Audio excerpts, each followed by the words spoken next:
morning, everyone. Today we're going to do Unit 7, Lesson 5, which is the last method of factoring. It's the trickiest one. I do have a trick method for you to use as well, but I'm going to show you both ways because quite often we cannot use any of the nice trick methods. So, what we've learned so far is how to factor by factoring out a GCF. And yesterday we learned how to factor based on conjugate pairs, which is the difference of two perfect squares or dots. And today we're going to factor trinomials, okay? And the way I learned it back in high school was using simply guess and check. But there is another way that's called factoring by grouping, which makes it a little bit easier, okay? So I'm gonna show you both ways. To begin, we're gonna warm up by making sure we can multiply two binomials because doing it this way will help us understand how we're going backwards. So since I know you guys can do this, I'm gonna ask you to pause, take a moment to multiply the three of these, and then unpause and we'll compare our answers and then move on. Okay guys, so you should get for A, x squared plus 8x plus 15, B, x squared plus 5x minus 14, and C, x squared minus 15x plus 50. I used FOIL just because it's the fastest method for me to use. You can use whatever you'd like. Today I'm just going to tell you based on this, when we factor trinomials like this, what we're going to end up being able to do is go from here backwards to get to here, okay?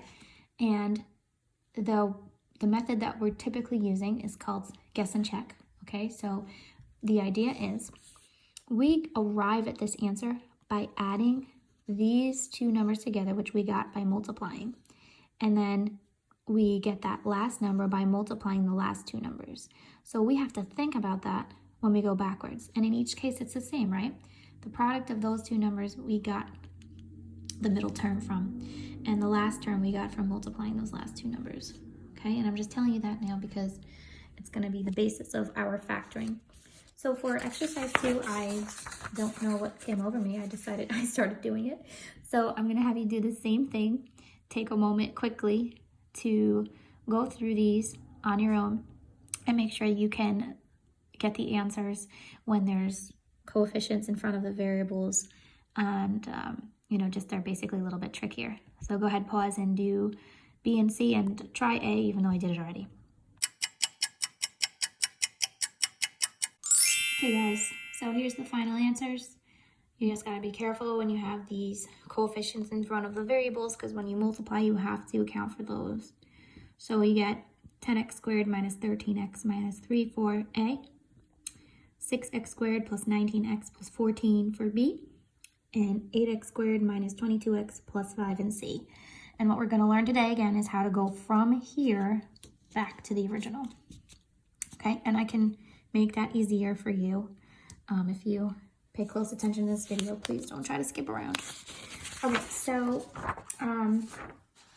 the first method is the guess and check method. So I am going to show it to you because I kind of want to show you how difficult it is to give you motivation to use my grouping trick. So I will show you how we started off with guess and check. Guess and check is pretty okay when you don't have a coefficient in front of the first variable, but when you do, it makes it a little bit trickier. So there's truly only one fail-proof method for this type of factoring, which is the guess and check.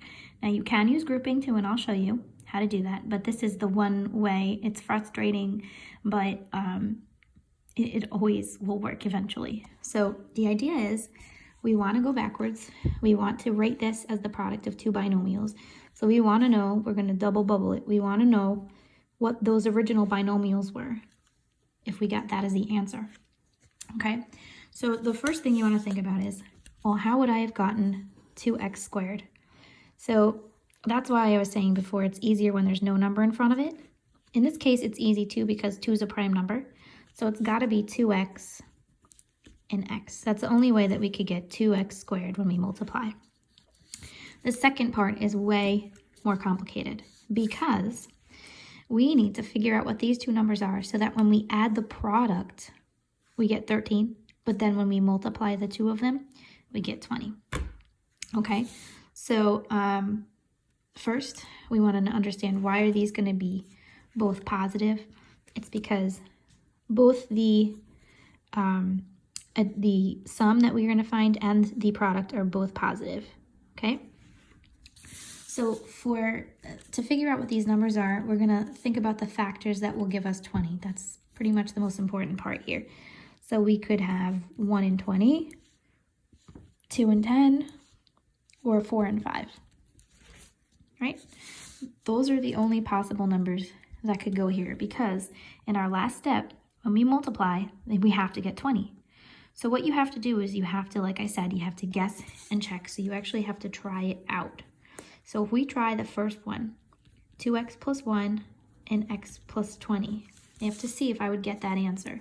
So we already know that 2x squared is going to work. So what you want to test are these. 2 times 20x is going to give me 40x plus 1x.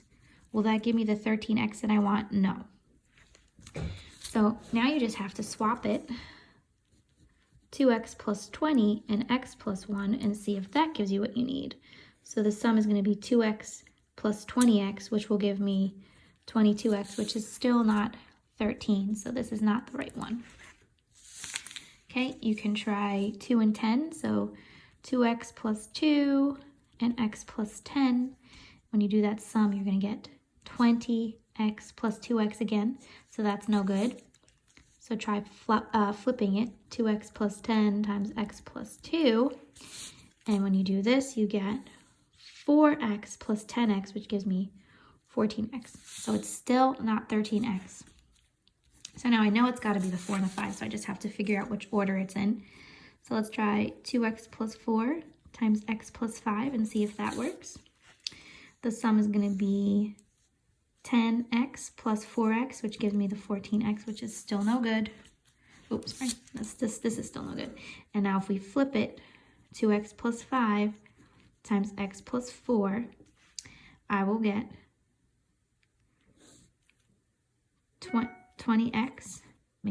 8x plus 5x.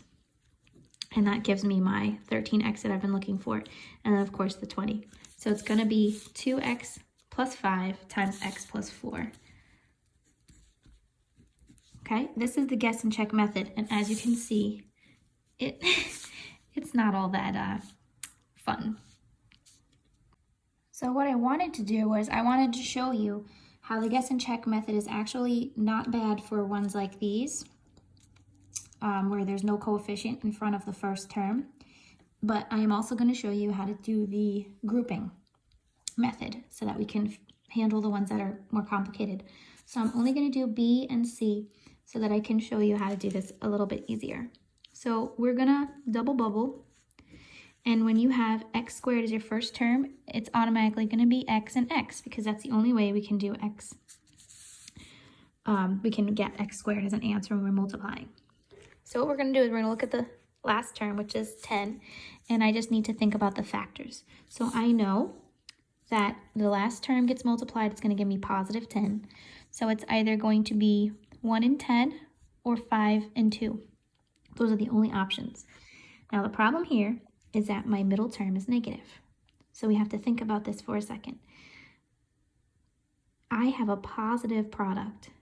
So if my middle term is negative and my product is positive, that means that both of the numbers have to be negative, because the only way you can get a positive product from a negative number is if they're both negative.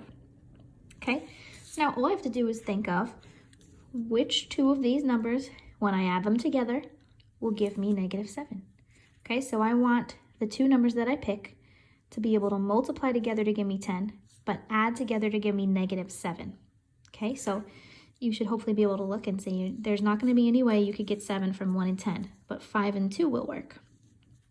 So just to show you, negative 5 plus negative 2 will give me negative 7, and negative 5 times negative 2 will give me that positive 10 that I'm looking for.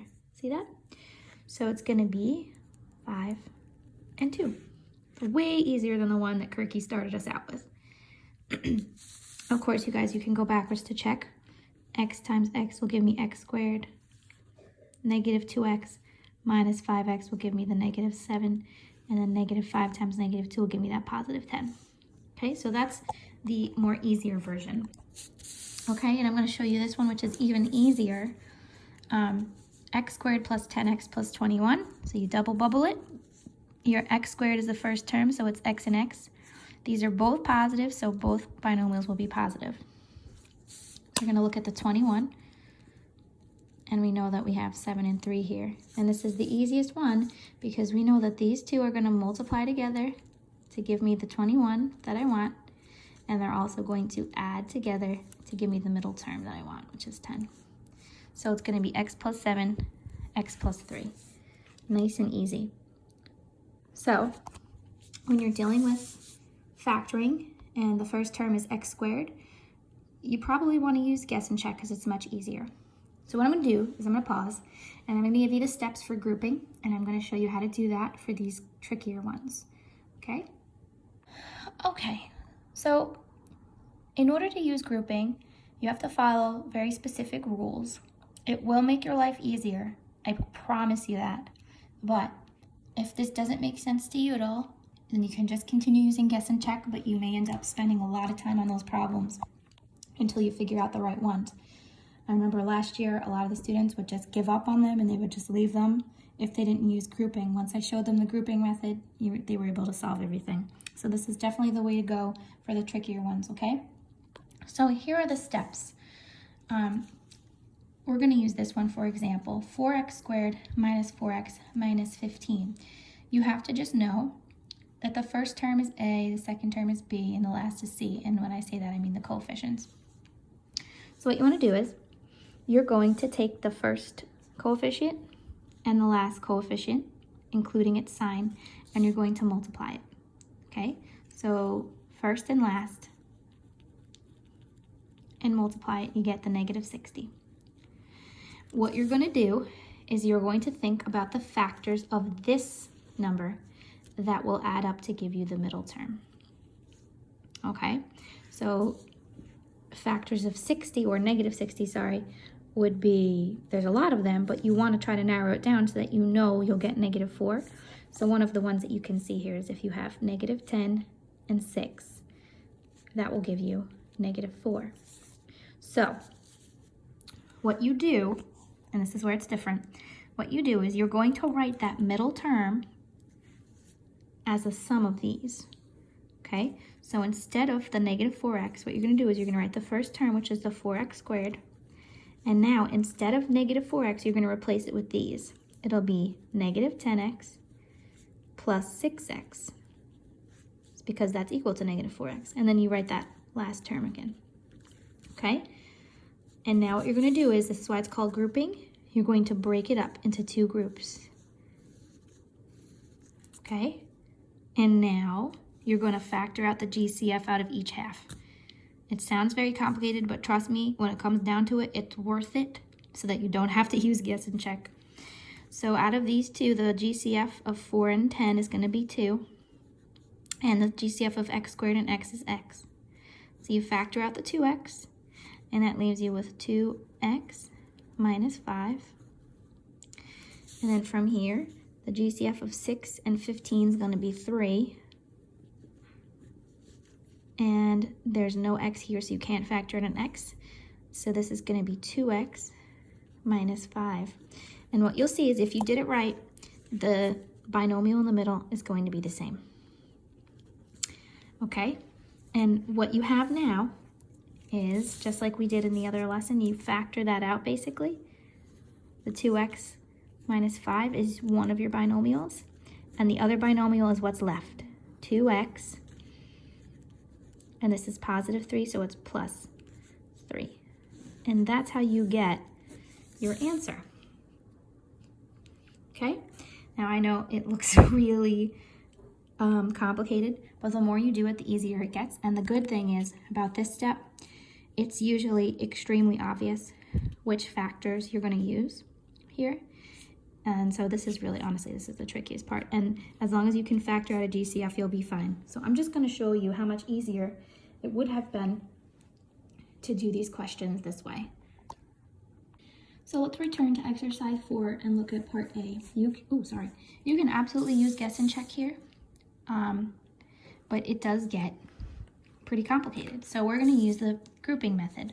So what you do is you take your first number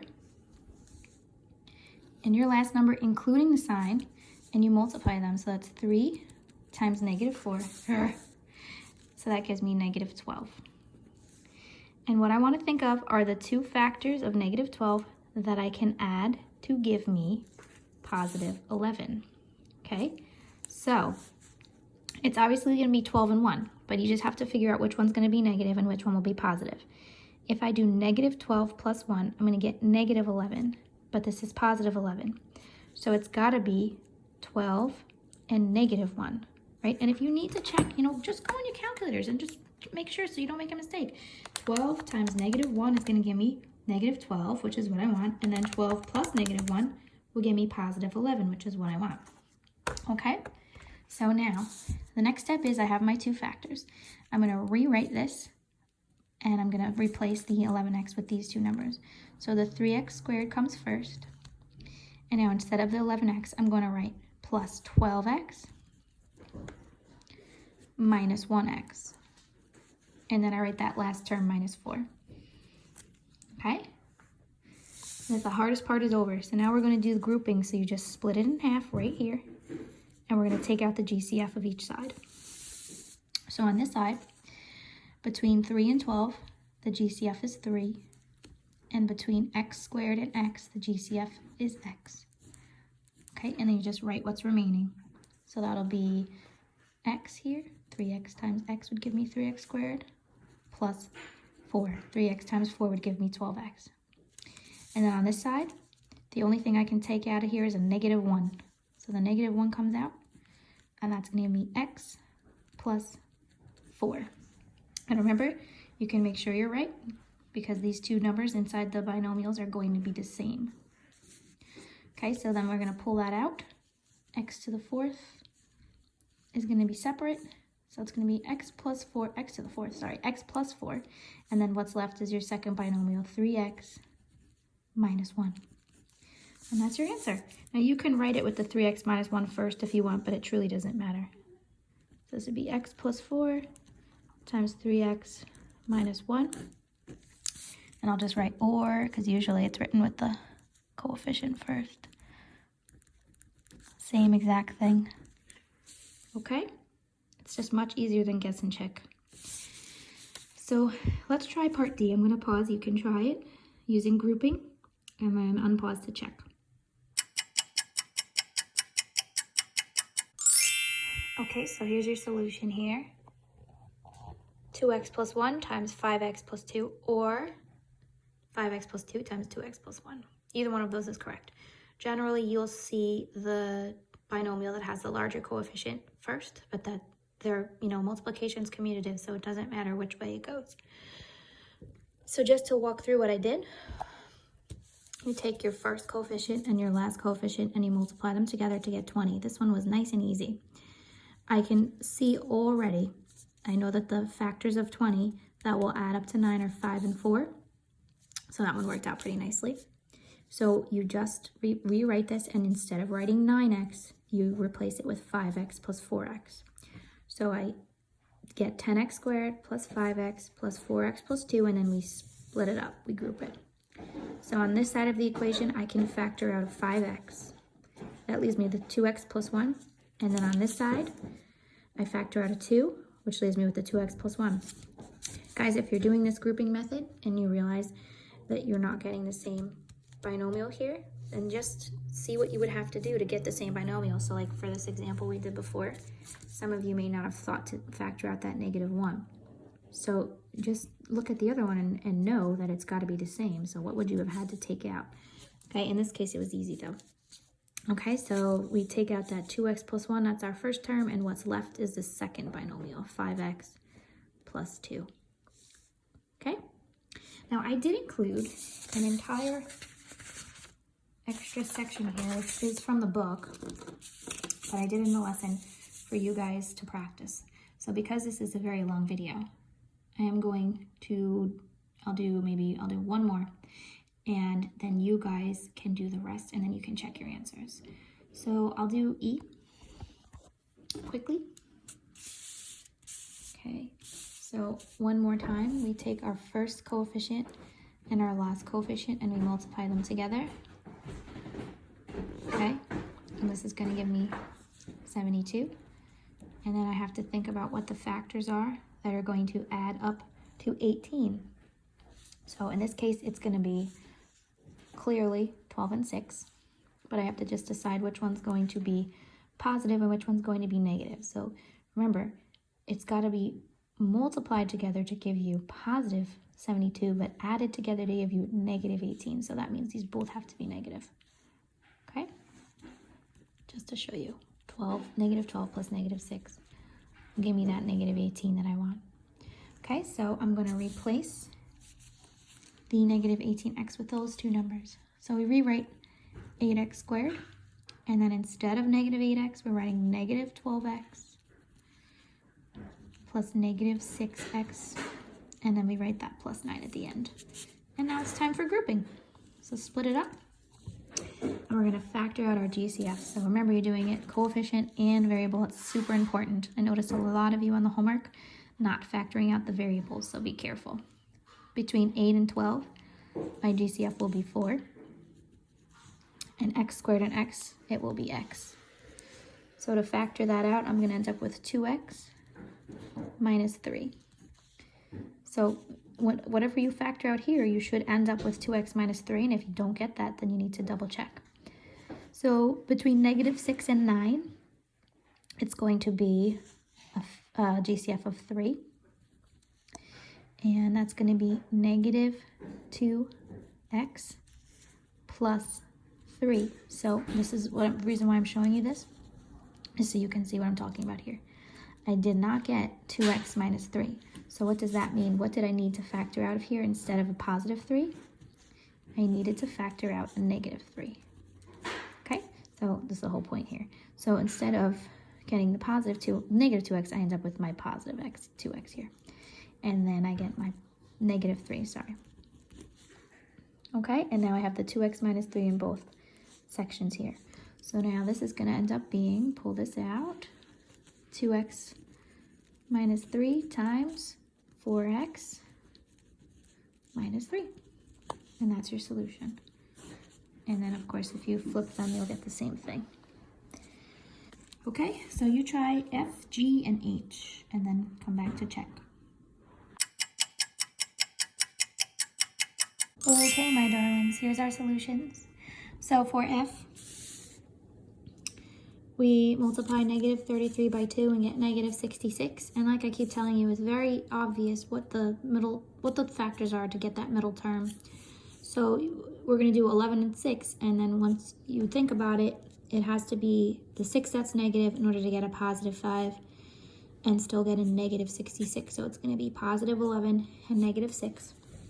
Okay, and then we group it. I took out an x here. That's the only thing that I could do, and I was left with the 2x plus 11. And then here, I take out a negative 3. They're both negative. So I take out a negative 3, and I get that 2x plus 11. Pull that out, and we're left with x minus 3. Okay, for G, I wanted to show you that you can even use grouping for the easy ones that you can do guess and check for. Now, guess and check might be less work here, so it's up to you, but if you want to use grouping for every single trinomial, you can. Okay, so you take the first and the last, so this is 1 times 12, so it's just 12, and then again, it's very easy to see which two factors are going to add up to negative 8. So in this case, remember, if your product is positive, but your sum is negative, then that means that both of the numbers have to be negative. Negative 6 times negative 2 is plus negative 2 is negative 8. But negative 6 times negative 2 is positive 12.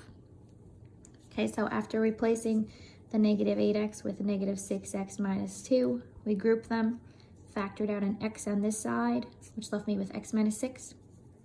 And I factored out a negative 2 on this side, which left me with my x minus 6. Remember, if you do this here and you take out a 2, which is our knee-jerk reaction, you're going to end up with x plus 6 here. Negative x plus 6, which is not going to give you this. So you have to go back and redo it with the -2. That's why I showed you this one before, for that exact reason, okay? And then once you factor that out, you're left with your x minus 6 times x minus 2. And finally, multiplying the first and last, you get -56. And again, it's very obvious which one is which, and just plug it in your calculator once. Just divide 56 by 2 if you're not sure what it is, and it'll come right up. So again, the product's negative, the sum is negative, which means one of them has to be negative, and since the sum is negative, the bigger one has to be. -28 plus 2 will give me that -26 that I want, and -28 times 2 will give me the -56 that I want. So after replacing that and grouping it, I can factor out a 7x from the first and a 2 from the second and end up with that x minus 4 that I want. Okay, and that's your final answer. Okay guys, so I know this is super complicated, but this is actually the easier way. It just takes practice, and the more you practice, the easier it becomes. So I'm gonna give you guys, we're doing more tomorrow, more factoring, and then on Friday, we are doing just factoring practice. Practice. So you guys will be pros, okay? This is a very important thing to be able to do for your future in math, okay? It's not only in algebra, you have to factor a lot in the future, okay? So have fun with this. Let me know if you have any questions. And just a reminder, we'll do our Google Meet too, I think tomorrow, if tomorrow is Thursday, because I'm making these videos at different days. So it should be Thursday, all right? So have fun.